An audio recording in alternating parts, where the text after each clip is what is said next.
नमस्कार, art of कुकिंगमध्ये तुमचं सगळ्यांचं मनापासून स्वागत आहे। तर आज आपण येथे शरीरासाठी बहुगुणी मोर आवळा कसा बनवायचा हे बघणार आहोत। तर येथे मी मोर आवळा बनवण्यासाठी 1 किलो आवळे घेतलेले आहे। तर सुरुवातीला आपल्याला येथे मोर आवळा बनवण्यासाठी मध्यम आकाराचे आवळे निवडून घ्यायचे आहे। आणि आवळे निवडत असताना आवळ्याला डाग वगैरे नको, म्हणजे आपला मोर आवळा हा जास्त दिवस टिकून राहतो।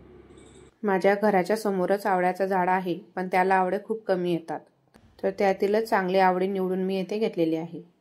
पण जर का तुम्ही बाजारातून आवळे विकत आणत असाल तर त्यातून आवळे मध्यम आकाराचे तुम्ही निवडून आणा। जेव्हा आपण हे आवळे वाफवण्यासाठी ठेवतो तेव्हा आवळे हे एकसारखे वाफवले जातात। सुरुवातीला मी हे आवळे स्वच्छ पाण्याने धुवून घेतलेले आहे। नंतर परत आपल्याला यामध्ये 2 ग्लास पाणी टाकून यामध्ये 1 चमचा मीठ टाकून घ्यायचं आहे। या पाण्यामध्ये मीठ व्यवस्थित मिक्स करून आपण हे आवळे अर्धा तास असेच पाण्यामध्ये राहू देणार आहे। अर्धा तास झाल्यानंतर आपण या आवळ्यातील पाणी काढून आपण हे आवळे वाफवणार आहे। आवळे वाफवण्यासाठी मी या कढईमध्ये 1 तांब्या पाणी टाकून घेतलेलं आहे आणि या कढईवरती बसेल अशी एक आपल्याला यावरती चाळणी ठेवून घ्यायची आहे।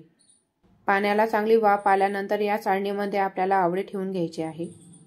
अशा प्रकारे आपल्याला या कढईमध्ये मोकळे आवळे ठेवून घ्यायचे आहे आणि या चाळणीवरती झाकण ठेवून आपण हे आवळे 15 ते 20 मिनिटं वाफवून घेणार आहे। 15 ते 20 मिनिटं झाल्यानंतर आपण यावरचं झाकण काढून बघू आपले आवळे छान वाफवले गेले आहे का।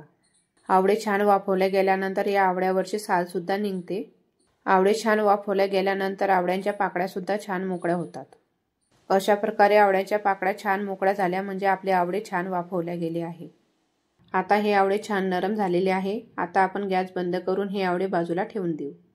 हे आवळे थंड होण्यासाठी आपण 15 ते 20 मिनिटं बाजूला ठेवून दिलेले होते।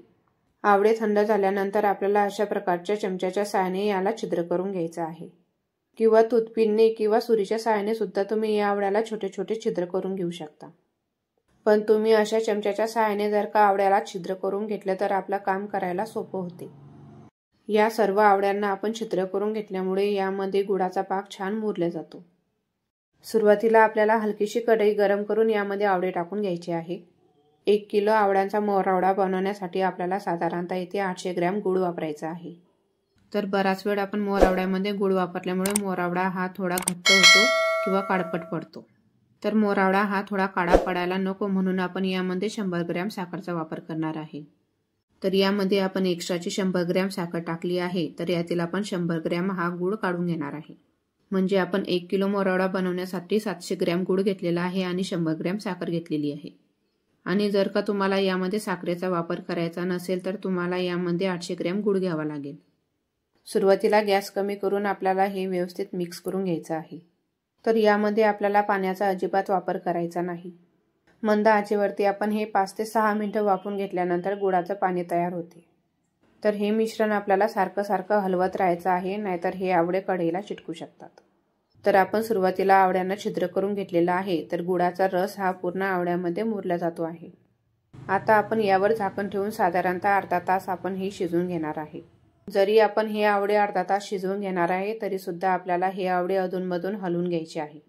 2-2 किंवा 3-3 मिनिटातून आपल्याला हे आवळे एकसारखे हलवून घ्यायचे आहे। यावर झाकण ठेवत असताना आपल्याला झाकण हे अर्धवट ठेवायचं आहे, नाहीतर हा पाक उतू जाऊ शकतो। पहिल्यापेक्षा तुम्हाला दिसत असेल आवळ्यांचा कलर हा बदललेला आहे। तरी सुद्धा आपल्याला हे 15 मिनिटं चांगलं अजून शिजवून घ्यायचं आहे। 10 ते 15 मिनिटं चांगलं शिजून झाल्यानंतर यामध्ये आपण अर्धा चमचा वेलची पावडर टाकून घेऊ आणि परत आपल्याला हे 15 मिनिटं अजून चांगलं शिजवून घ्यायचं आहे। यामध्ये जरी आता आपल्याला गुळाचा पाक जास्त दिसत असेल तरी सुद्धा आपल्याला येथे आता गॅस बंद करून घ्यायचा आहे। 2 ते 3 तासानंतर तुम्ही बघू शकता गुळाचा पाक अगदी घट्ट झालेला आहे। यापेक्षा जर का तुम्ही अजून जास्त घट्ट केला तर तो गुळाचा पाक खूपच घट्ट होऊन जाईल। तुम्ही बघू शकता अगदी रसरशीत आपला येथे मोर आवळा तयार झालेला आहे। तर येथे आपल्याला मोर आवळा शिजवण्यासाठी साधारणतः 30 ते 40 मिनिटं लागलेले आहे। तर असा हा रसरशीत मोर आवळा जर का तुम्ही काचेच्या बरणीमध्ये भरून फ्रीजमध्ये ठेवला तर वर्षभर तुम्ही वापरू शकता। आजचा व्हिडिओ तुम्हाला आवडला असेल तर लाईक करा, शेअर करा आणि आर्ट ऑफ कुकिंगला सबस्क्राईब करा।